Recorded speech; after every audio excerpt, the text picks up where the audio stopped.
down to his last $475 and sleeping in his truck with his 6-year-old son after losing everything to his ex-wife's gambling debts, Marcus Webb placed a desperate bid on an abandoned train depot at a county auction that every local contractor had written off as a teardown.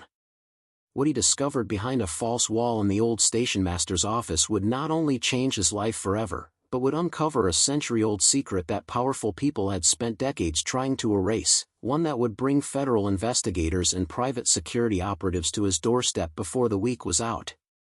Before we jump back in, tell us where you're tuning in from, and if this story touches you, make sure you're subscribed, because tomorrow, I've saved something extra special for you. Marcus Webb held the final notice with hands that still bore yesterday's grease stains from the construction site where he'd been laid off 3 days prior. The paper trembled slightly, not from his grip but from the idle of his Ford F-150, the only home he and his son had known for the past 2 weeks. Final warning, vehicle registration expired. Tow authorization pending. He crumpled it slowly and added it to the growing collection of ignored notices stuffed in his glove box: medical bills from his son's emergency room visit last month, overdue insurance payments, and the divorce decree that had awarded his ex-wife the house despite her being the one who'd gambled away their savings at the riverboat casino. In the passenger seat, 6-year-old Charlie slept with his head against the window, his SpongeBob backpack serving as a makeshift pillow. The boy's breathing was steady now, thank God, but Marcus couldn't forget the sound of his son's wheezing 2 weeks ago when they'd been forced out of the mold-infested apartment they'd been renting.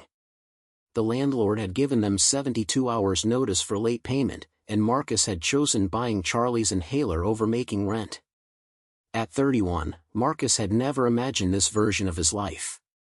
He'd been a promising welder with steady work on industrial projects, even saved enough for a small house in Riverside Heights. But Rachel's addiction had burned through everything: their savings, their credit, their marriage. When she'd filed for divorce, her father's lawyer had somehow painted Marcus as the unstable one, the one who worked too much and neglected his family.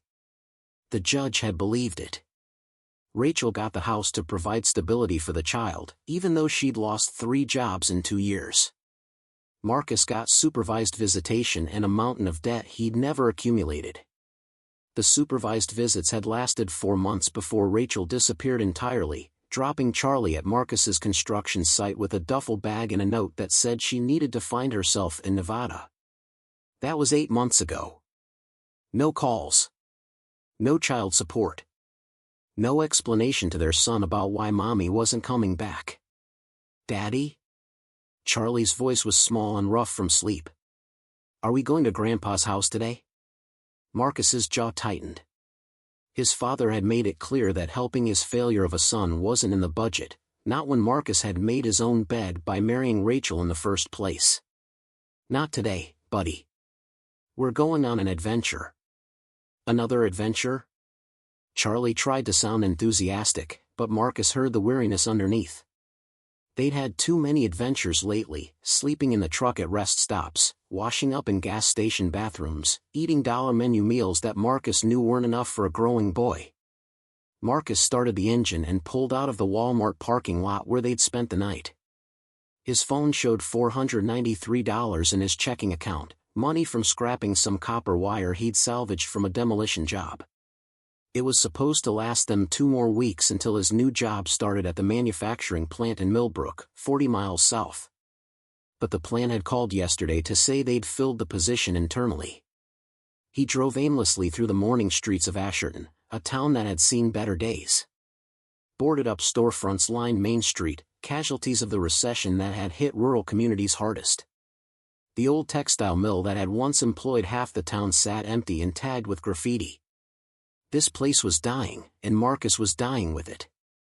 At a red light, he noticed a flyer stapled to a telephone pole: county tax auction today, 10 a.m., courthouse annex. His eyes caught on one listing among the properties: historic Asherton train depot. 5 acres. Structure 3,400 square feet, minimum bid $400. Sold as is. Marcus knew the place. It sat at the edge of town where the old rail line used to run before the tracks were torn up in the 80s. The depot had been abandoned for decades, a crumbling brick building with broken windows and a reputation for being structurally unsound.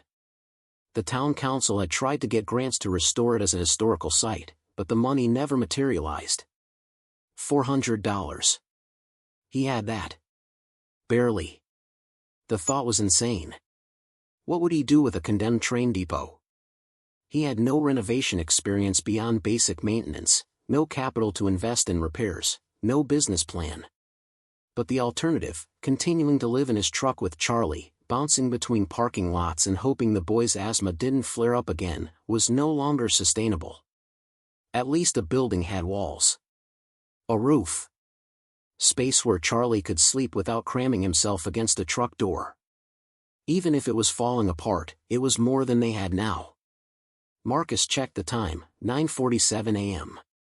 The courthouse was 5 blocks away. Change of plans, buddy, he said, pulling an illegal U-turn. We're going to buy a building. Charlie's eyes widened. A whole building? Like a house? Better, Marcus said, surprising himself with a smile. Like a train station. The auction room at the courthouse annex was sparsely populated, a handful of investors in cheap suits, a few curious locals, and a woman taking notes for the Asherton Gazette. Marcus signed in as bidder number 17, his hand shaking slightly as he wrote his name. The registration clerk, an elderly man with thick glasses, glanced at his information and frowned. You know most of these properties got serious issues, right? Tax seizures, code violations, sometimes worse. I know, Marcus said. Just making sure. We get folks thinking they're getting a steal, then complaining later when they realize why nobody wanted it. The auctioneer, a thin man with a voice that carried despite his size, worked through the properties methodically. A vacant lot went for $1,200. A foreclosed bungalow attracted spirited bidding before settling at $8,500. Then came the depot. Next up, Lot 17, the historic Asherton train depot on Railroad Avenue. Brick structure, approximately 3,400 square feet, built 1889. Been vacant since 1972. Zone commercial mixed use. Now, folks, I'll be straight with you, this building's got issues. Roof damage, foundation concerns, probably full of asbestos and lead paint. City's had it on the demolition list for 5 years, but historical designation keeps blocking it. Minimum bid is $400. Do I hear 400? Preparing and narrating this story took us a lot of time, so if you are enjoying it, subscribe to our channel, it means a lot to us. Now back to the story. Marcus raised his paddle, his heart hammering. 400 from bidder 17, the auctioneer announced, scanning the room for competition. The investors didn't even glance at the listing. The locals whispered among themselves but kept their paddles down. 400 once. 400 twice. The auctioneer paused, a courtesy more than genuine hope. Sold to bidder 17 for $400. Son, hope you know what you're getting into. 20 minutes later, Marcus walked out of the courthouse with a deed in his hand and $93 left in his account.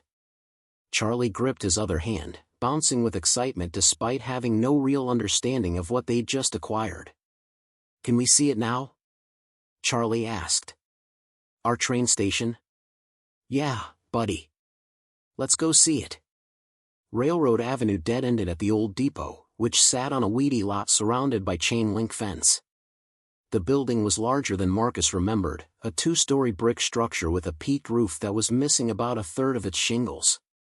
Tall arched windows, most broken or boarded, lined the walls. The words Asherton Station were still faintly visible in faded paint above the main entrance. Marcus found a gap in the fence and led Charlie through. Up close, the building looked even worse. Graffiti covered the lower walls. Vines had begun reclaiming the east side. A section of the roof had collapsed entirely, leaving the second floor exposed to the elements. It looks like a castle, Charlie said with wonder that only a 6-year-old could muster. A sad castle that needs someone to fix it. That's one way to look at it, Marcus said, testing the front doors. They were chained shut, but the chain was old and the lock rusted. He went back to his truck for bolt cutters he kept in the toolbox. The doors groaned as they swung inward, revealing the main waiting room. Afternoon light streamed through the broken windows, illuminating a space that was larger than Marcus had expected: high ceilings with decorative tin tiles, walls of exposed brick, and a floor of cracked terrazzo tile beneath decades of dirt and debris.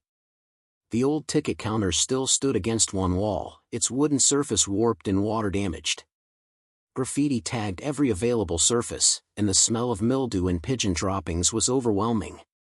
"Stay close to me," Marcus warned Charlie. "The floors might not be safe." They moved carefully through the main room. Despite the decay, Marcus could see the bones of something substantial. The brick walls were thick and solid. The ceiling, while stained, was still intact in this section. The overall structure seemed sound, at least here in the main hall. A doorway led to what must have been the stationmaster's office, a smaller room with built-in shelves and a large wooden desk that was surprisingly intact. File cabinets lined one wall, their drawers hanging open and empty. A safe sat in the corner, door ajar, nothing inside but rust and spider webs. "Dad, look at this," Charlie called from near the desk. He was pointing at something carved into the desk surface: J. T. Morrison, stationmaster, 1889 to 1923. Marcus ran his fingers over the carved letters. 34 years this J. T. Morrison had worked here, managing the daily operations of a train depot that had once been Asherton's connection to the wider world. He wondered what Morrison would think of his station now: abandoned, forgotten, purchased for less than the price of a used laptop by a desperate man with nowhere else to go. Behind the office was a smaller room that might have been a break area or storage space. And beyond that, a narrow staircase led to the second floor. Marcus tested the first step carefully. It creaked but held his weight. "You wait here," he told Charlie. "I need to check if upstairs is safe." The second floor was in worse shape. The collapsed roof had allowed years of rain and snow to destroy most of the interior. But one section, above the stationmaster's office, remained mostly intact, a loft-like space that might have been living quarters or secure storage. The floor seemed solid here, protected by the peaked roof that had held above it. Marcus stood in that space, looking out through a broken window at the town beyond. From here, he could see the old rail line stretching toward the horizon, reclaimed now by grass and weeds. He could see the textile mill, the water tower with Asherton painted on its side, the modest houses of working people who'd watched their town slowly die. And he made a decision. This broken-down depot was more than they'd had an hour ago. It had walls, portions of intact roof, and space. With work, a lot of work, maybe they could make something livable out of it. At the very least, it was theirs, and nobody could evict them from a building they owned outright. Back downstairs, he found Charlie investigating the old ticket counter, running his small hands along its scarred surface. "So what do you think?" Marcus asked. "Think we can live here?" Charlie looked around the decaying waiting room, and Marcus braced himself for disappointment. But his son surprised him. "It needs a lot of work," Charlie said seriously. "But I think it could be really cool. Nobody else has a train station for a house." Marcus laughed, a sound that felt foreign after weeks of stress and desperation. "No, I don't think they do." They spent the next hour exploring more carefully, Marcus making mental notes of what needed immediate attention. The collapsed roof section had to be stabilized, broken windows needed boarding, the front doors needed new locks. Water was disconnected but the pipes seemed intact. No electricity, but the meter was still attached to the building. The plumbing would need inspection, but he could see the old fixtures in what had been a small bathroom near the office. It was overwhelming. But it was theirs. As evening approached and Marcus prepared to head back to the truck to gather their few belongings, Charlie called out from the stationmaster's office. "Dad, this wall sounds funny." Marcus returned to find his son tapping on the wall behind the built-in shelves. "What do you mean?" "Listen." Charlie knocked on the wall with his knuckles. It produced a hollow sound distinctly different from the solid brick everywhere else. Marcus knocked on the adjacent section. Solid. Then where Charlie had indicated. Hollow. His pulse quickened. He began examining the shelving unit more carefully, running his hands along the edges where it met the wall. The whole unit was built in, immovable, or so it appeared. But when he applied pressure to a particular shelf at shoulder height, he felt it give slightly. There was a mechanism here. Something designed to be hidden. Marcus pressed harder, and with a grinding sound that made Charlie jump back, the entire shelving unit shifted inward, revealing a gap in the wall behind it. Not a gap, a doorway. A concealed doorway that had been hidden behind the shelves for God knew how long. Beyond the opening was darkness. Marcus pulled out his phone, activating the flashlight. The beam revealed a narrow room, perhaps 8 feet by 10 feet, that had been completely sealed off. The air that escaped smelled stale and dry, untouched by the moisture that had damaged the rest of the building. And in that light, Marcus saw something that made his breath catch. Wooden crates. At least a dozen of them, stacked neatly against the walls. And in the center of the room, on a small table, sat a leather-bound journal and a metal lockbox. "What is it?" Charlie whispered, sensing something significant. Marcus didn't answer immediately. He stepped carefully into the hidden room, his pulse pounding. The crates were old but in remarkable condition, protected by the sealed environment. Each was labeled with numbers and dates, 1920, 1921, 1922. He knelt beside the table and opened the journal. The first page bore a name written in elegant script, property of Julian Theodore Morrison, stationmaster of Asherton Depot. The same J.T. Morrison whose name was carved into the desk. Marcus's hands trembled as he turned the pages, scanning entries that dated back to 1889. Lists of arriving and departing trains. Notes on cargo and passengers. But as he flipped further, the entries changed tone, becoming more personal, more guarded. One entry from 1920 caught his eye. The arrangement continues. Payment received and secured as agreed. No one must know. The railroad's reputation depends on absolute secrecy.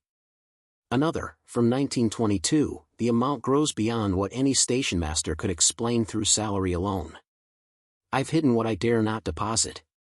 When the truth emerges, as it inevitably must, these records will prove my claims. Marcus looked up at the crates, his mind racing. He moved to the nearest one and carefully pried open the lid with his keys. Inside, cushioned in old newspaper, were stacks of leather pouches. He opened one. Gold coins. Pre-1920s American gold eagles, gleaming despite their age.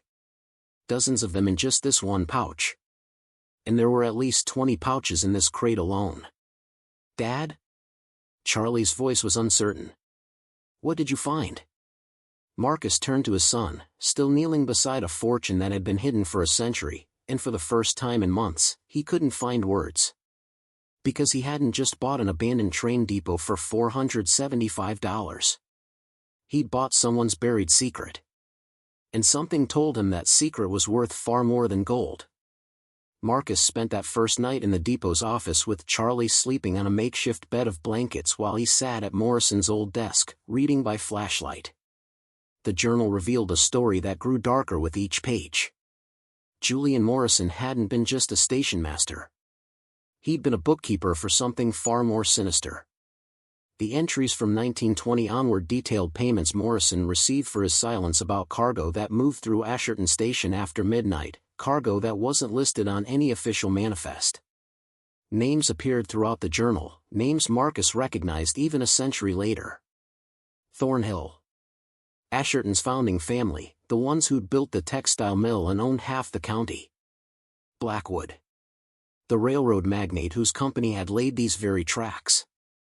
And dozens of others, powerful men who'd used this small-town depot as a waypoint for moving goods they couldn't move through official channels. The arrangement is simple enough, Morrison had written in 1920. They pay for my discretion. I record nothing. The trains come and go in darkness. And every month, my compensation arrives in leather pouches that no banker could explain. I tell myself it's only goods avoiding taxation, nothing more sinister. But I know better. Men don't pay this much to hide bolts of cloth or farm equipment. By 1922, Morrison's guilt had clearly deepened. I've become complicit in something I cannot undo. The gold accumulates faster than I can spend or explain it. I've hidden most of it here in the station, behind a wall I built myself. If they discover I've kept records, they'll kill me. But if the truth never emerges, I'll have profited from crimes I don't even fully understand. So I write. And I hide. And I pray someone worthy finds this when I'm gone. The final entry was dated March 1923, they know. Blackwood's men came asking questions about missing shipments, discrepancies they think I noticed. I told them nothing, but they're watching me now. I won't live to see spring. This journal and the gold are my confession and my insurance. Whoever finds this, use it wisely. The Thornhill and Blackwood families built their empires on blood money. Don't let them bury the truth with me. 3 weeks later, according to the county records Marcus found online, Julian Theodore Morrison had died in a tragic accident when he fell from the station platform in front of an arriving train. Marcus closed the journal as dawn light began filtering through the broken windows. His mind raced with implications. The gold alone was worth hundreds of thousands, maybe more. But the journal was something else entirely, evidence of corruption involving families that still held power in this region. The Thornhill Foundation ran half the charitable organizations in 3 counties. Blackwood Industries was one of the largest employers in the state. And Marcus had just stumbled into a secret they'd killed to protect a century ago. He looked at Charlie, still sleeping peacefully, and felt a surge of protective fear. This wasn't just about money anymore. This was dangerous. Over the next 3 days, Marcus worked to make the depot minimally livable while grappling with what to do about his discovery. He boarded the broken windows, patched the worst roof leaks with salvaged tarps, and set up a camping stove in what had been the freight office. The hidden room remained sealed, the gold and journal concealed behind the false wall that had protected them for a century. He told no one. Not the contractor who sold him used lumber at cost. Not the hardware store clerk who asked what he was fixing up. Especially not the town historian who stopped by on the 3rd day, a thin woman in her 60s who introduced herself as Patricia Thornhill. I heard someone finally bought the old depot, she said, standing in the doorway with her arms crossed. I'm with the Asherton Historical Society. We've been trying to get funding to restore this building for years. Marcus kept his expression neutral, very aware of the last name. Just trying to make it livable. My son and I needed a place. You're living here? Patricia's eyebrows rose. Mr. Webb, this building isn't fit for habitation. No proper utilities, structural concerns, it's what I can afford, Marcus said simply. I'll get it up to code.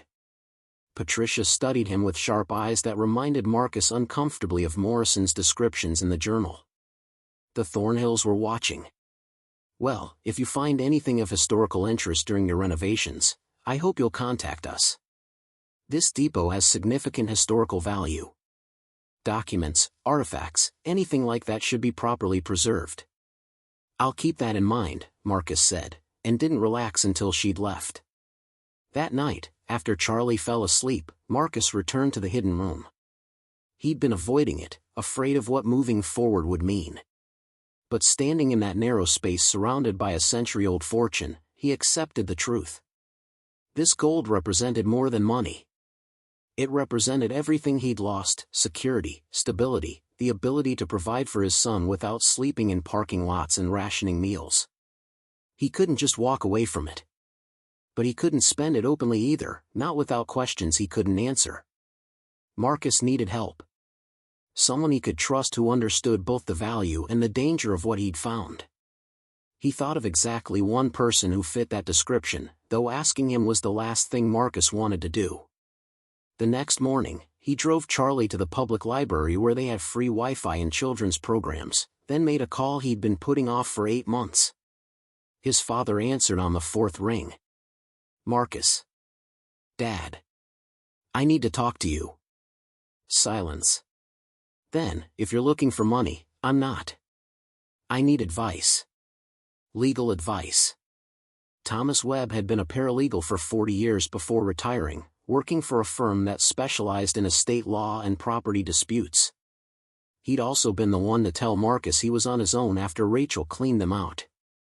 What kind of legal advice? Marcus chose his words carefully.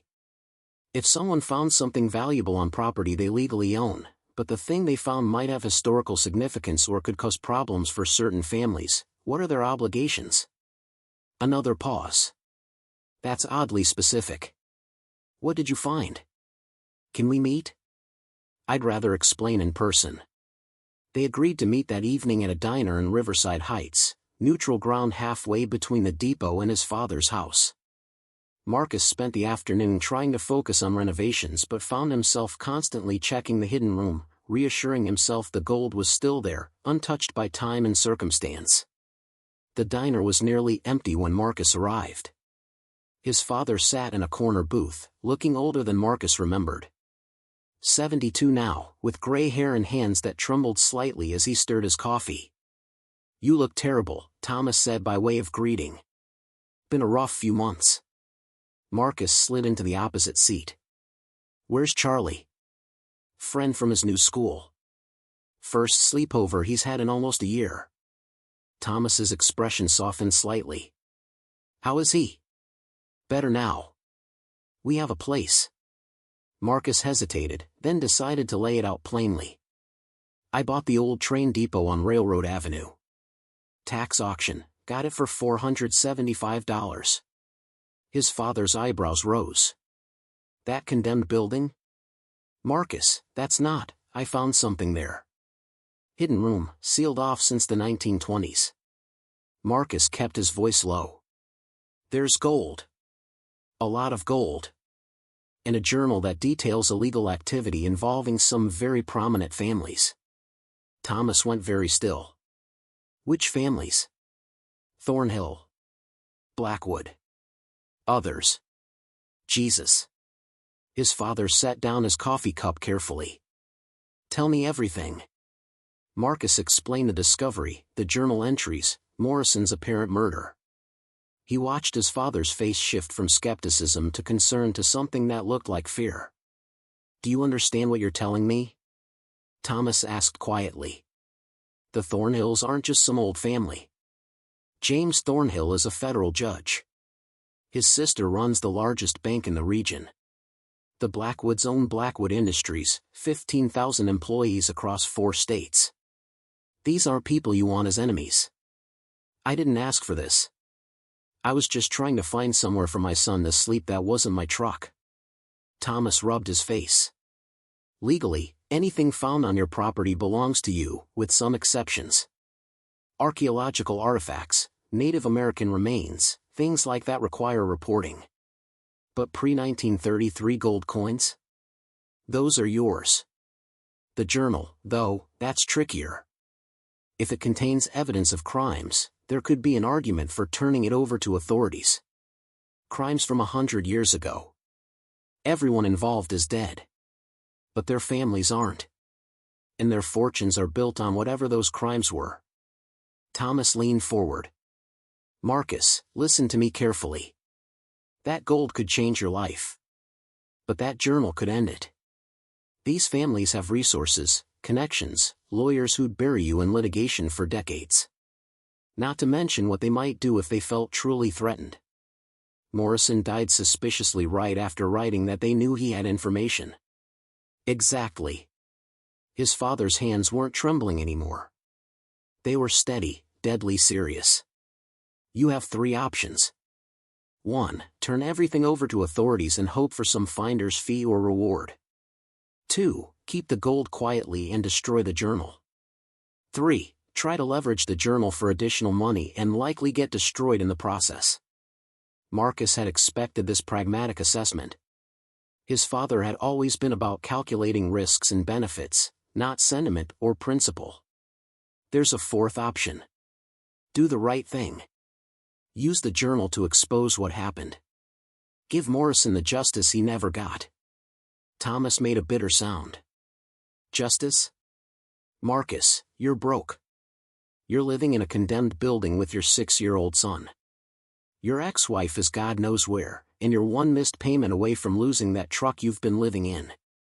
You want to fight battles for a man who died a century ago instead of securing your own child's future? The words stung because they hit close to truth Marcus had been avoiding. So I just take the money and pretend the journal doesn't exist? Yes. That's exactly what you do. You sell the gold carefully, through reputable dealers, a few coins at a time so you don't raise flags. You put the money in a trust for Charlie's education. You renovate that depot into something livable or sell it for profit. You build a life. That's what fathers do, they provide for their children, not chase ghosts. Marcus thought of Morrison's final entry. Don't let them bury the truth with me. What if I can't live with that? Then you're a fool. Thomas's voice hardened. I didn't help you after Rachel destroyed your life because I needed you to learn that idealism doesn't pay bills. Principle doesn't put food on the table. You want to be a good father? Then be practical. Take the win you've been given and stop looking for reasons to throw it away on other people's battles. They sat in silence, the distance between them wider than the table. Finally, Marcus stood. Thanks for the advice, Dad. Marcus, I mean it. You've made your position clear. He left money for both their checks and walked out into the parking lot where the evening air felt thick and oppressive despite the cooling temperature. His father was right about the practical realities.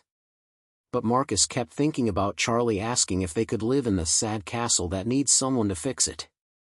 About the hopeful look in his son's eyes when Marcus had said yes. What kind of man did he want Charlie to see when he looked at his father? Back at the depot that night, Marcus pulled out the journal again and read it cover to cover.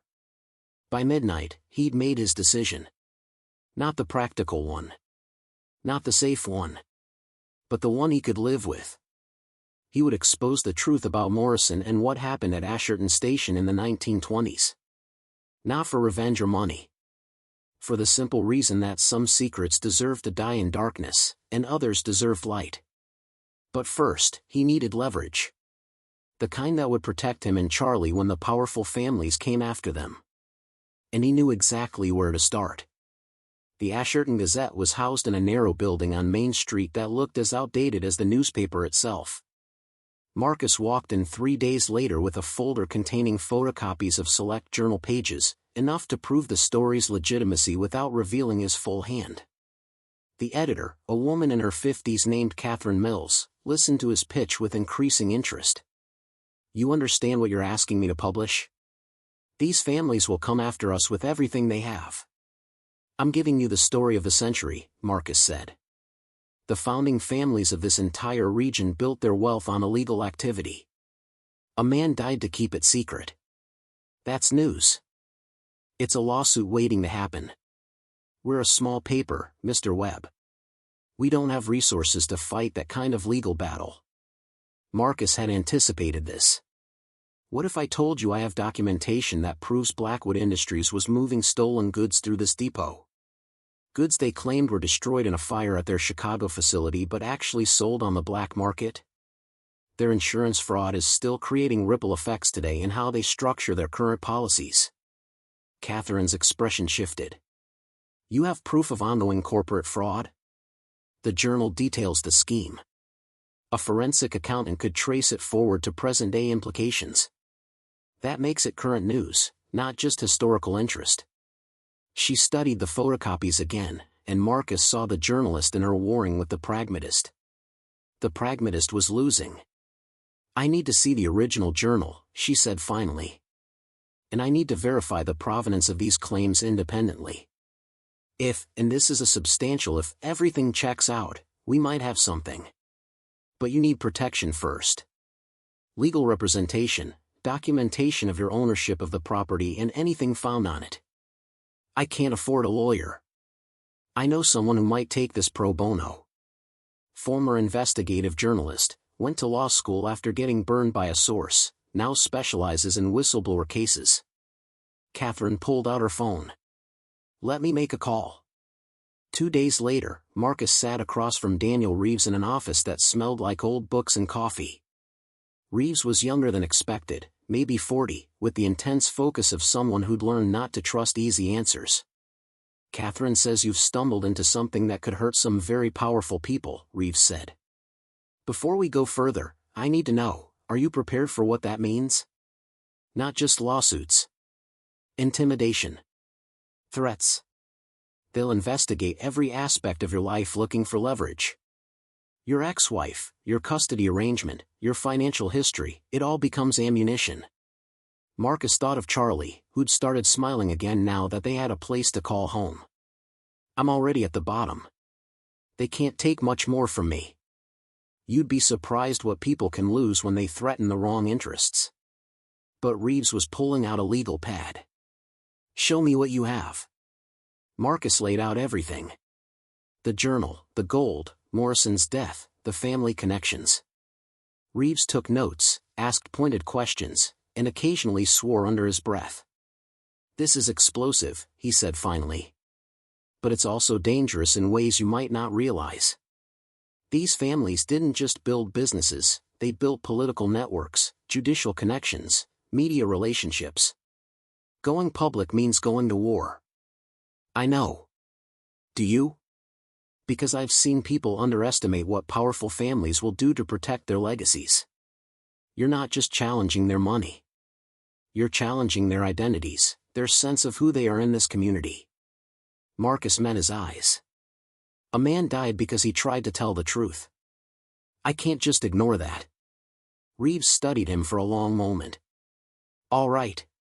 But we do this smart. We document everything, create a paper trail they can't erase, make sure the story gets out through multiple channels simultaneously so they can't suppress it. And we protect your son above everything else." They spent the next 2 weeks building an ironclad case. Reeves brought in experts, a forensic accountant who traced the financial schemes forward into current corporate structures, a historian who verified the journal's authenticity, a metallurgist who confirmed the gold coins matched the denominations and years Morrison had listed. Catherine at the Gazette worked with contacts at larger newspapers, preparing a coordinated release that would make the story impossible to contain. But on the 13th day, Marcus came home from a meeting with Reeves to find Patricia Thornhill standing in his depot office. With 2 men in expensive suits. "Mr. Webb," Patricia said, her voice cold. "We need to discuss what you found in this building." Marcus's pulse spiked, but he kept his voice steady. "I don't know what you're talking about." One of the suits stepped forward. "We represent the Thornhill Family Trust and Blackwood Industries. We're prepared to make you a very generous offer for any historical artifacts or documents you may have discovered on this property." "How generous?" Marcus asked, playing for time. $500,000. Cash. Tax-free. All you have to do is sign a non-disclosure agreement and hand over any materials related to the station's historical operations. $500,000. Life-changing money. The practical choices father would insist he take. "And if I refuse?" Patricia's smile didn't reach her eyes. "Then we'll have to explore other options. Your custody arrangement, for instance. A father living in a condemned building with an asthmatic child? Child Protective Services might have concerns. Or your property ownership, turns out the tax auction had irregularities we're willing to challenge in court. You'd spend years fighting, spending money you don't have on lawyers you can't afford." The threat was clear. Take the money and disappear, or they'd destroy him through legal channels. "I need time to think about it," Marcus said. "You have 24 hours. Patricia turned to leave, then paused. "My great-grandfather built this town, Mr. Webb. His legacy isn't going to be tarnished by a vagrant living in an abandoned train station who thinks he's found some treasure map. Whatever you think you know, whatever you think you can do with it, will bury you in your story so deep, no one will ever hear about it." After they left, Marcus called Reeves. They made their move, he told the lawyer. $500,000 and an NDA. Counteroffers tempting. It would solve every financial problem I have. But? Marcus looked around his office, at the desk where Morrison had written his confession, at the hidden room where truth had waited a century to be found. But then I'd have to look my son in the eye and explain why I chose money over what's right. And I can't do that. Then we move up the timeline, Reeves said. Story goes public tomorrow. Are you ready? Marcus thought about Charlie sleeping upstairs, about the life they could build if he just took the money, about all the practical reasons to walk away from this fight. Then he thought about Morrison writing by lamplight in this very office, knowing he was a dead man but determined to leave a record behind. About the note he'd left, whoever finds this, use it wisely. Yeah, Marcus said. I'm ready. The Asherton Gazette published their exposé on a Thursday morning under the headline, Century-Old Secret, How Founding Families Built Empire on Blood Money. By noon, the story had been picked up by the Associated Press. By evening, it was national news. Marcus watched the coverage from the depot office while Charlie built a fort from cardboard boxes in the corner, blissfully unaware that his father had just declared war on some of the most powerful families in the state. The television showed Patricia Thornhill standing on courthouse steps, her face composed but her eyes blazing with fury, denying everything while lawyers flanked her like sentries. The accusations made in this libelous article are baseless and offensive, she declared. Julian Morrison was a respected member of our community whose tragic death has now been exploited by opportunists seeking to profit from fabricated scandal. The Thornhill family will pursue every legal remedy available. The Blackwood Industries statement was more measured but equally threatening. We categorically deny any historical wrongdoing and are confident that proper investigation will reveal these claims to be without merit. We are consulting with our legal team regarding appropriate action against those responsible for disseminating false information. Daniel Reeves called 20 minutes later. They're already filing motions.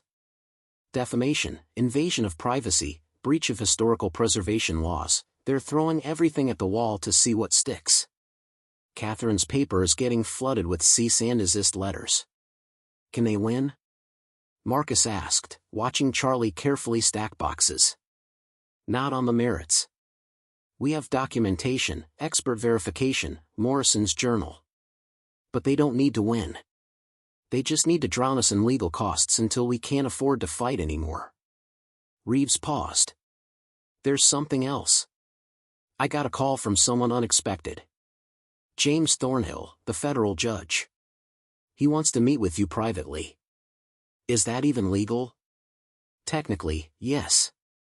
He's not presiding over any case involving you, and it's off the record. But Marcus, be careful. This man has spent 40 years on the bench. He knows how to manipulate conversations. They met 2 days later in a private dining room at the Asherton Country Club, neutral territory that felt anything but neutral. James Thornhill was 73, silver-haired and dignified in a way that suggested power held so long it had become natural as breathing.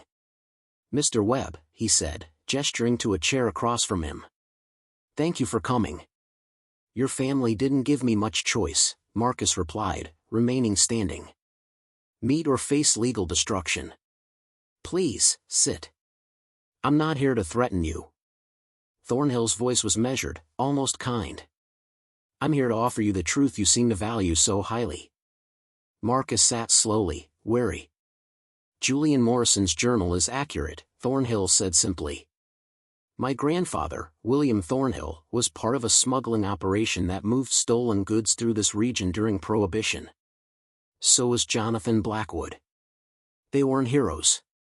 They were criminals who got lucky and rich.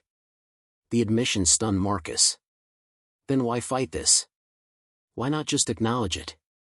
Because legacy is more complicated than truth, Mr. Webb. Thornhill folded his hands on the table. My grandfather's crimes funded the mill that employed 3,000 people during the Depression. His money built the hospital that serves 6 counties. His foundation has provided scholarships to 2,000 students over 80 years. Do those people deserve to have their opportunities tainted because of how the money was originally earned? Morrison deserves justice. Morrison is dead. Has been for a century. But 15,000 people currently work for companies my family and the Blackwoods built. Towns depend on our investments. Charitable organizations rely on our foundations. Thornhill leaned forward. I'm not asking you to lie. I'm asking you to consider proportionality. Is punishing the living for the crimes of the dead really justice? Marcus thought of Charlie, of the $500,000 offer he'd refused, of the practical arguments his father had made. If I stay silent, what changes? Your family stays powerful. Morrison stays forgotten. The truth stays buried. The truth is already out, Thornhill said. The story is public. Historians will debate it. Morrison's name will be remembered. You've accomplished what you set out to do. But continuing to push this, demanding criminal investigations into century-old crimes, pursuing civil suits against family trusts, that doesn't serve justice. It serves revenge. It serves accountability. Does it? Thornhill's eyes were sharp now, judicial. Or does it serve your ego? You need to be the hero in a story where you're actually just a man who found something that wasn't his to weaponize. The words hit harder than Marcus expected because they contained an edge of truth he'd been avoiding. Was this really about Morrison, or was it about Marcus finally having power over people who'd never face consequences otherwise? What are you proposing? Marcus asked quietly. Drop the civil suits. Stop cooperating with criminal investigations. Let the historical record speak for itself. Thornhill pulled a folder from his briefcase. In exchange, we established the Julian Morrison Memorial Fund, $5 million dedicated to supporting working families in crisis. Housing assistance, medical bills, legal aid for custody disputes. The things you needed when you were sleeping in your truck. Marcus stared at the folder. You're trying to buy absolution. I'm trying to turn old crimes into present good. My grandfather can't be punished. Morrison can't be restored. But people like you, people struggling right now, can be helped. Thornhill slid the folder across. This isn't about protecting my family's reputation. It's about choosing between symbolic justice and practical mercy. And if I refuse? Then we fight for years, spend millions on lawyers, and accomplish nothing except making everyone miserable. Thornhill stood. You have a son, Mr. Webb. A boy who needs his father present, not buried in legal warfare.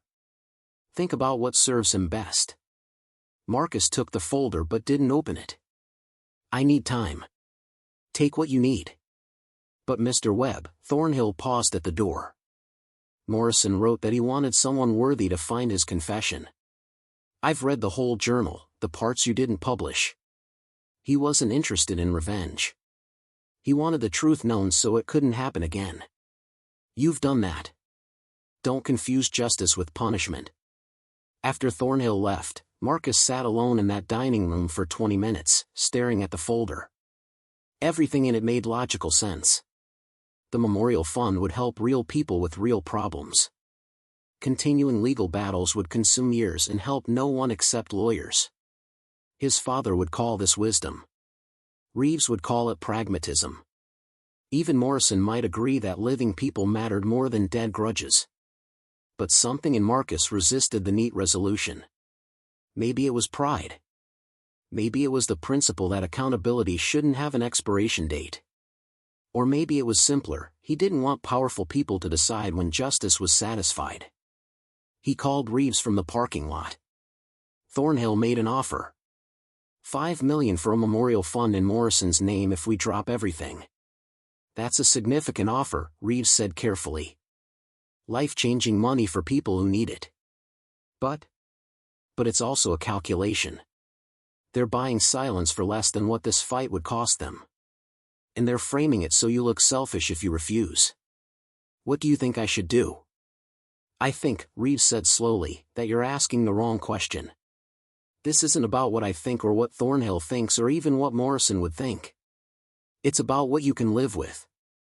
What story you want to tell Charlie when he's old enough to understand all this. That night, Marcus sat on the depot's front steps watching the sun set over Asherton. The building was slowly transforming, new windows installed last week, roof properly patched, electricity finally connected. Not beautiful yet, but functional. Honest. The scars still visible but healing. Charlie came out and sat beside him, leaning against Marcus's arm. "Dad, Tyler's mom asked if we want to come to their farm for dinner Sunday. Can we?" "Yeah, buddy. That sounds nice. She said they have chickens. And a garden with real pumpkins." Charlie was quiet for a moment. "Are we going to stay here? In our train station? Do you want to?" "Yeah." Charlie said it simply, matter-of-factly. "I like it here. It's ours." Marcus put his arm around his son, feeling the weight of that word. Ours. Not rented, not borrowed, not about to be taken away. Theirs, built on truth they'd fought to preserve and choices that cost them easier paths. He thought about Morrison writing in this building, knowing he was dying, choosing to document truth even when silence would have been safer. And he thought about Thornhill's offer, the good it could do, the peace it would bring. Maybe justice didn't have to be all or nothing. Maybe it could be something more complex, truth acknowledged, accountability demanded, but mercy extended where it served the living more than punishing the dead. Marcus made his decision. The settlement was announced 3 weeks later. The Thornhill and Blackwood families issued a formal statement acknowledging historical wrongdoing by their founders and expressing regret for Morrison's death, which they conceded appeared suspicious given the timing and circumstances. No admission of murder, their lawyers wouldn't allow that, but an acknowledgement that caused seismic shifts in how the families were perceived regionally. The Julian Morrison Memorial Fund was established with $7 million, not $5. Marcus had negotiated upward, pushing for more when he saw how badly they wanted resolution. The fund would be administered by an independent board, not controlled by the families, and would focus specifically on supporting working parents in crisis situations. In exchange, Marcus agreed not to pursue further legal action regarding the historical crimes. The journal would be donated to the State Historical Society where it would be preserved and available for research. The gold, Morrison's hidden fortune, Marcus kept. It was legally his, found on property he owned, and even Thornhill's lawyers couldn't dispute that. Catherine at the Gazette ran a follow-up piece, Truth and Reconciliation, How One Man's Discovery Led to Historic Acknowledgement and Meaningful Change. It wasn't the righteous crusade some readers wanted, but it was real resolution in a world that rarely offered clean endings. Marcus's father called the day the settlement was finalized. "I heard about the memorial fund. $7 million. Yeah. That's good money. Going to help a lot of people. That's the idea." Thomas was quiet for a long moment. "I was wrong, Marcus. About what I said at the diner. You did the right thing. The hard thing. I almost didn't. Your argument was pretty compelling." "My argument was a coward's argument," his father said quietly. "I spent 40 years being practical, being safe, never taking risks or standing for anything that might cost me. And what did it get me? A comfortable retirement and a son who didn't call for 8 months because I abandoned him when he needed help." His voice roughened. "You're a better man than I was. Better father too." Marcus felt something loosen in his chest, a knot of resentment he hadn't realized he'd been carrying. "Dad, let me finish. I want to help with the depot renovations. Labor, not money. I can still swing a hammer, and I owe you about 8 months of being a grandfather to Charlie." "I'd like that," Marcus said, and meant it.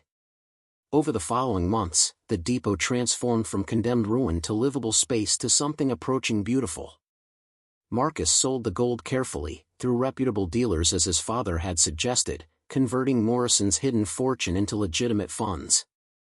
He used it to properly renovate the building, new roof, updated electrical and plumbing, restored windows, refinished floors. The main waiting room became their living space, high ceilings and exposed brick giving it unexpected character. The stationmaster's office became Marcus's bedroom. Upstairs, the loft space converted into Charlie's room, painted purple at his request with windows overlooking what had once been the rail line. Marcus kept one room unchanged, the hidden chamber where Morrison's confession had waited a century to be found. He left it sealed behind the false wall, but installed a small plaque in the office where Morrison had worked, Julian Theodore Morrison, stationmaster 1889 to 1923. He preserved truth when silence was safer. The Memorial Fund began its work in January. The first grants went to 3 families: a single mother facing eviction, a father whose son needed surgery they couldn't afford, and a grandmother raising grandchildren after her daughter's death. Marcus attended the small ceremony where checks were presented, and found himself standing next to Patricia Thornhill. He would have liked this, she said quietly, surprising him. Morrison, I mean. My great-grandfather was a criminal, but Morrison was a good man caught in bad circumstances. This is better than punishment. Is it? Marcus asked. Really? Patricia considered the question seriously. My grandfather died believing he'd successfully buried the family's crimes. He never faced consequences. I grew up believing the Thornhills were simply successful, never questioning where the money came from. She watched the families accepting their grants. But I know now. My children know. The whole region knows. That's a kind of justice too, truth that survives longer than those who tried to hide it. By spring, the depot was featured in a regional magazine article about adaptive reuse of historical buildings. Tourists occasionally stopped to take photos of the train station where that fortune was found. Marcus tolerated it, understanding that curiosity was natural, but he never showed anyone the hidden room. That remained private, a secret between him and Morrison's ghost. Charlie thrived. His asthma all but disappeared. His school reports showed improvement across every metric. And he'd started telling people with pride that his dad had found hidden treasure and used it to help people, which wasn't quite accurate but close enough to truth. On the anniversary of purchasing the depot, Marcus sat on the front steps at sunset with Charlie beside him and his father working in the converted freight office behind them, installing built-in bookshelves. It had been exactly 1 year since he'd placed a desperate bid with his last $475. Dad, Charlie said, Tyler's grandfather told him that Captain Morrison haunts this building. Do you think that's true? Marcus thought about the journal entries he'd memorized, about a man who'd chosen documentation over safety, truth over survival. I think if he does haunt it, he's probably pretty happy with what we've done with the place. Good. Charlie nodded seriously. Because I like him. Even though he's a ghost. Thomas emerged from the building, wiping sawdust from his hands. Shelves are done. Looks good in there. Thanks, Dad. Charlie, your grandma called.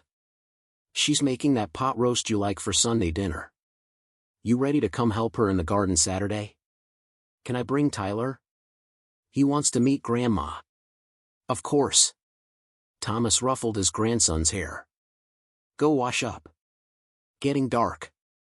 After Charlie went inside, Thomas sat on the step beside Marcus. They watched the last light fade from the sky in comfortable silence. You did good, son, Thomas said finally. With all of it. The settlement, the fund, this place. Morrison would approve. I hope so. Some days I wonder if I should have pushed harder, made them face more consequences. You made them face truth. That's rarer than you think. Thomas gestured at the depot. And you turned something forgotten into something that matters. This building sat empty for 50 years. Now it's a home, a landmark, a reminder that secrets eventually surface. That's worth more than any court judgment. Marcus nodded, feeling the truth of it. The depot had given him shelter when he needed it most. In return, he'd given it purpose, not as a monument to past crimes, but as proof that truth could survive time and power.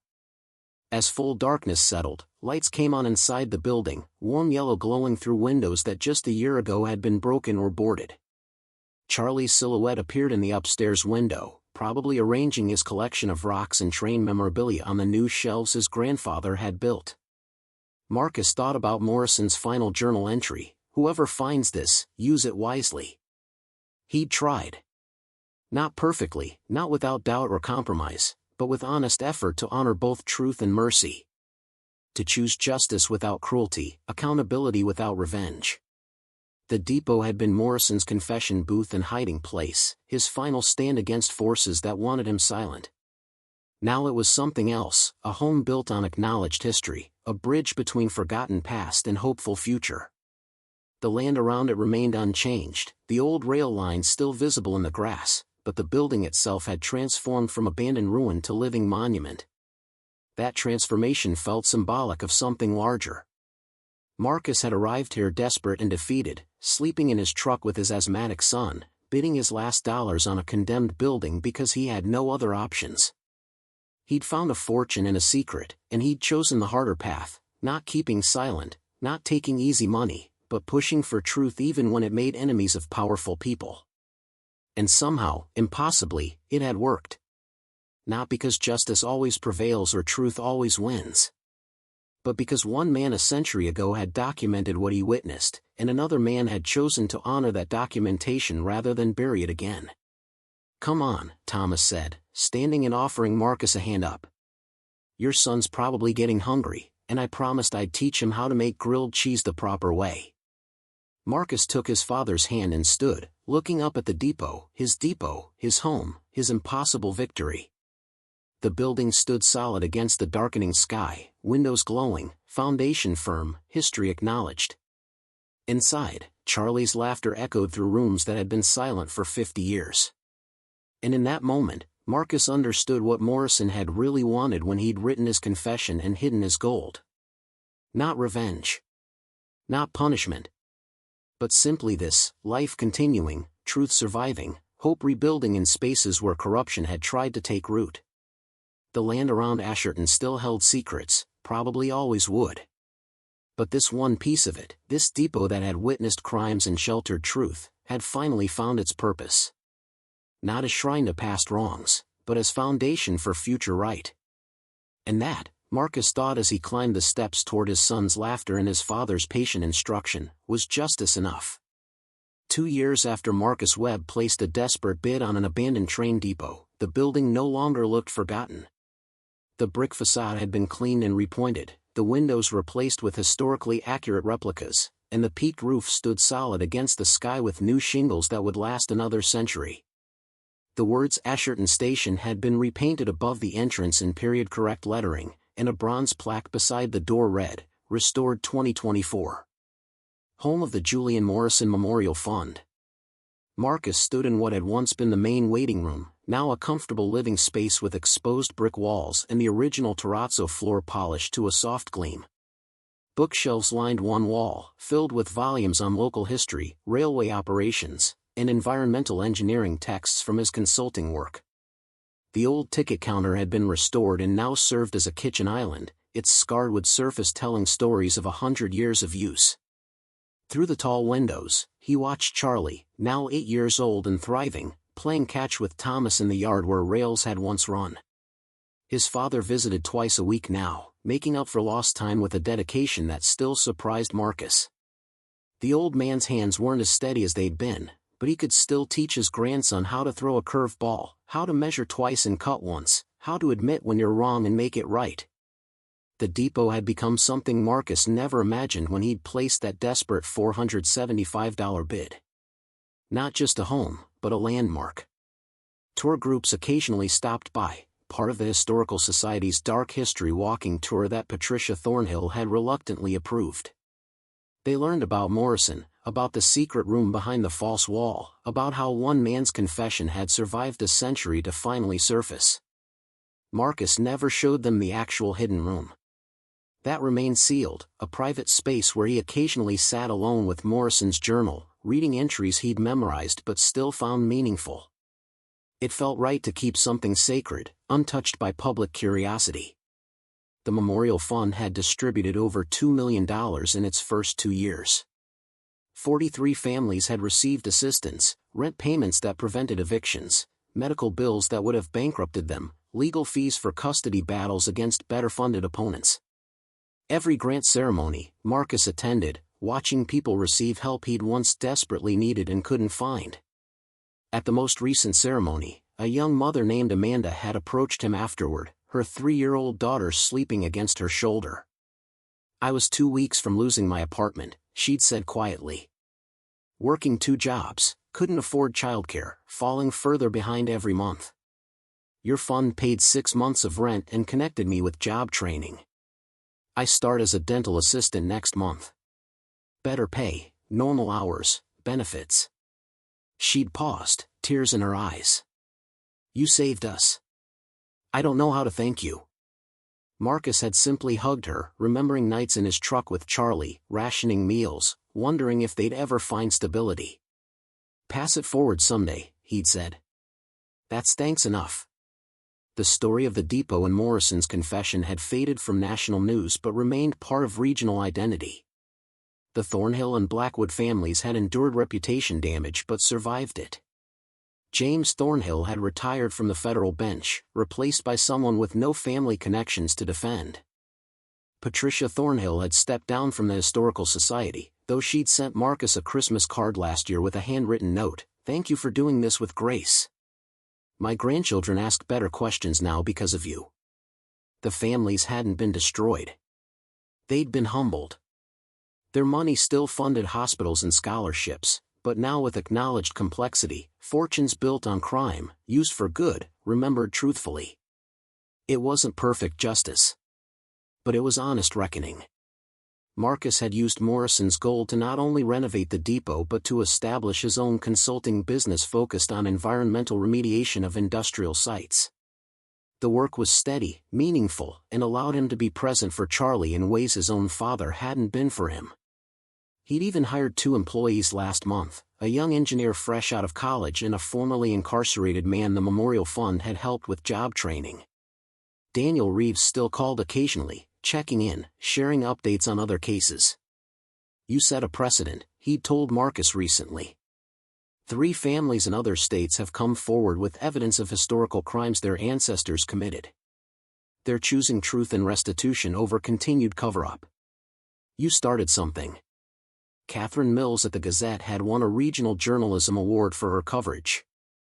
She'd framed it and sent Marcus a copy with an inscription, "For the man who chose hard truth over easy money." Journalism exists because people like you still believe it matters. But the most unexpected development had come 6 months ago when a graduate student from the state university contacted Marcus.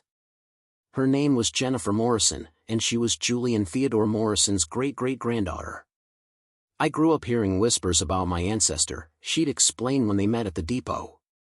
How he died under suspicious circumstances, how the family had always wondered if it was really an accident. But we had no proof, no documentation. When your story broke, my grandmother cried. She was 91 and had spent her whole life wondering what really happened to her grandfather. Jennifer had brought Morrison's surviving family, 3 elderly cousins who'd made the drive from different states to see the depot where their ancestor had worked and died. Marcus had shown them the stationmaster's office, the desk with Morrison's carved name, the sealed hidden room where his confession had waited a century to be found. He was a good man who made one mistake, the eldest cousin, a woman named Dorothy, had said. He took money he shouldn't have taken. But when he understood what he'd really been part of, he tried to make it right. That matters. They'd donated Morrison's personal effects to the Historical Society, photographs showing a serious-faced man in a stationmaster's uniform, letters to family that revealed someone thoughtful and principled, a pocket watch engraved with his initials. These artifacts now formed a small exhibit at the county museum, restoring Morrison's memory beyond just the journal of his final years. Jennifer had asked Marcus something he'd been thinking about himself. What do you think he'd want people to remember? Marcus had considered carefully. That truth matters. That one person documenting wrongdoing, even when it's dangerous, can change things decades later. That legacy isn't just what you build, it's what you're willing to sacrifice to do right. Now, watching his son and father play catch in the late afternoon sun, Marcus felt the weight of his own legacy taking shape. Not the money from Morrison's gold, though that had certainly changed their circumstances. Not even the Memorial Fund, though that would help families for generations. But something simpler and more profound, he'd shown Charlie that principle could coexist with pragmatism, that standing for truth didn't require martyrdom, that making hard choices left marks but also built character. Charlie had started asking questions lately, mature questions about why the powerful families had tried to silence Marcus, about what justice really meant, about when compromise was wisdom versus cowardice. Marcus answered honestly, acknowledging complexity, admitting when he doubted himself, explaining that right and wrong weren't always obvious. "But you figured it out," Charlie had said one night before bed. "I tried to," Marcus had replied. "That's all anyone can do, try their best and hope it's enough." The depot itself had become a gathering place for the community. Marcus hosted monthly barbecues in the yard, inviting neighbors and fund recipients and anyone who wanted to come. The building that had once housed secrets now housed connection, people sharing meals on picnic tables where rail cars had once been loaded, children playing where Morrison had once walked, making his careful notations about trains that arrived in darkness. Thomas had told Marcus recently, with rare emotion, that watching him rebuild this place had inspired changes in the old man's own life. "I spent 40 years playing it safe," his father had said. "Never risking, never fighting, never standing for anything that might cost me. Then I watched my son lose everything and still choose principle over profit. Made me realize I'd mistaken comfort for wisdom." He'd paused. "I joined the Memorial Fund board last month. Figure I should stop watching from the sidelines." That gesture had meant more to Marcus than any apology. Action over words. Presence over promises. The sun was setting now, painting the western sky in shades of orange and gold that reminded Marcus of the coins he'd found in Morrison's crates. Charlie and Thomas came inside, both sweaty and laughing, tracking dirt across the polished floor that Marcus no longer worried about keeping pristine. This was a home meant to be lived in, not a museum. "Dad, Grandpa says we can build a garden shed this summer," Charlie announced. "Like a real one with a foundation and everything. Is that right?" Marcus smiled at his father. "Boys should learn basic construction," Thomas said. "Never know when you'll need to build something from nothing." After dinner, after Charlie had gone to bed and Thomas had driven back to his house, Marcus did what he often did in quiet evening hours. He descended to the cellar, pressed the hidden mechanism, and entered the sealed room where Morrison's secret had waited a century to be discovered. The crates were gone, their contents converted to legitimate funds that had built new lives. But Marcus had left the metal lockbox and the journal on the small table where he'd first found them. He sat in the narrow space, reading by flashlight even though he could have installed proper lighting, preferring the ritual of how he'd first encountered these artifacts. Tonight he read Morrison's final entry again. "Whoever finds this, use it wisely. The Thornhill and Blackwood families built their empires on blood money. Don't let them bury the truth with me." "I tried," Marcus said aloud to the empty room, to Morrison's ghost or memory or simply to the principle the man had represented. "Wasn't perfect. Made compromises your purest heart might not approve of. But the truth survived. People know what happened. And some good came from it." He thought he felt something shift in the still air, an acknowledgement or release. Or maybe it was just the old building settling, wood and brick adjusting to temperature changes as night deepened. Either way, Marcus felt a sense of completion he hadn't fully achieved until this moment. He'd honored Morrison's legacy not through revenge or complete destruction of the families involved, but through something more nuanced, truth acknowledged, accountability demanded, mercy extended, and practical good achieved. It was messy, complicated resolution to a century-old crime. But most real justice was messy and complicated, unsatisfying to those who wanted clear heroes and villains. Marcus closed the journal and returned it to its place. He left the hidden room, sealed the false wall, and climbed back to the main floor where his sons slept peacefully upstairs and his renovated home stood solid around them. Outside, Asherton was quiet under stars that had witnessed Morrison's lifetime and the decades of silence that followed. The depot stood as it had for 135 years, no longer forgotten, no longer hiding secrets, but serving new purpose while remembering old truths. In the morning, Marcus would meet with the Memorial Fund board. Next week, he'd present at the Historical Society about environmental concerns at old industrial sites. Next month, Charlie would participate in his first school play, and Thomas had already marked his calendar to attend. Life continued, ordinary and extraordinary, built on foundations both literal and moral. The land around the depot remained unchanged, the same soil where rails had once run, where Morrison had walked making his careful observations, where powerful men had moved illegal goods under cover of darkness. But what rose from that land was different now. Not denial or concealment, but acknowledgement and purpose. Marcus locked the front door and climbed the stairs to check on Charlie one final time before his own sleep. His son lay sprawled across his bed in the loft room, surrounded by books about trains and rocks and the natural world. The boy who'd once slept cramped in a truck cab now had space to grow, security to dream, and a father who'd chosen difficult truth over comfortable lies. That choice had defined everything that followed: reconciliation with Thomas, the memorial fund's creation, this building's transformation from ruin to home. One choice, rippling forward, changing lives Morrison would never know existed. Marcus stood at Charlie's window, looking out over the town where lights were winking off as families settled for the night. Somewhere in those houses were people the memorial fund had helped, children who'd avoided homelessness because Marcus had found Morrison's gold and used it for purpose instead of pure profit. Somewhere too were descendants of the Thornhill and Blackwood families, living with acknowledged complexity about their own legacies. The weight of those choices, that history, those consequences, it all settled on Marcus's shoulders lighter than he'd expected. Because he'd learned what Morrison had discovered a century ago: truth was heavy to carry but heavier to bury. And once brought to light, properly honored, it became something else entirely. Not burden, but foundation. Not shame, but understanding. He returned to his own room, to the bed he'd built with his father's help in a building he'd claimed with his last dollars and rebuilt with found fortune. Tomorrow would bring its own challenges and choices. But tonight, Marcus Webb slept in a home that was truly his, in a story that had finally found its ending, in a legacy that would outlive them all.